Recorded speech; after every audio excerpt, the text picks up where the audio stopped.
আমি কথা বলা শুরু করছি। আপনারা যদি কথা বলেন আমি কিন্তু দুইবার বলবো না। আমরা আজকে উপদেষ্টা পরিষদের মিটিংয়ে আমাদের গুরুত্বপূর্ণ 3টা সিদ্ধান্ত হয়েছে। আমি এই রিড আউট করবো। এটা রিড আউট করার পরে আপনার সিদ্ধান্তগুলো জানতে পারবেন। আজ শনিবার 20 মে 2000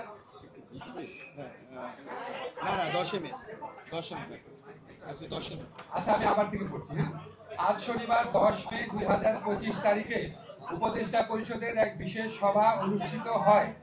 সভায় আন্তর্জাতিক অপরাধ ট্রাইব্যুনাল আইনের সংশোধনী অনুমোদিত হয়েছে।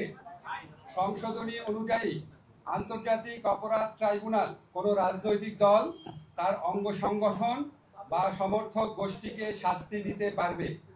উপদেষ্টা পরিষদের বৈঠকে আন্তর্জাতিক অপরাধ ট্রাইব্যুনালে বাংলাদেশের আওয়ামী লীগ ও তার নেতাদের বিচার কার্য সম্পন্ন না হওয়া পর্যন্ত দেশের নিরাপত্তা ও সার্বভৌমত্ব রক্ষা, জুলাই আন্দোলনের নেতাকর্মীদের নিরাপত্তা এবং আন্তর্জাতিক অপরাধ ট্রাইব্যুনালের বাদী ও সাক্ষীদের সুরক্ষার জন্য সন্ত্রাস বিরোধী আইনের অধীনে সাইবার স্পেস সহ আওয়ামী লীগের যাবতীয় কার্যক্রম নিষিদ্ধ করার সিদ্ধান্ত গ্রহণ করা হয়েছে। এ বিষয়ে প্রয়োজনীয় পরিপত্র পরবর্তী কর্মদিবসে জারি করা হবে। এর পাশাপাশি আজকের উপদেষ্টা পরিষদের বৈঠকে জুলাই ঘোষণাপত্র আগামী 30 কার্যদিবসের মধ্যে চূড়ান্ত করে প্রকাশ করার সিদ্ধান্ত গৃহীত হয়েছে। ধন্যবাদ।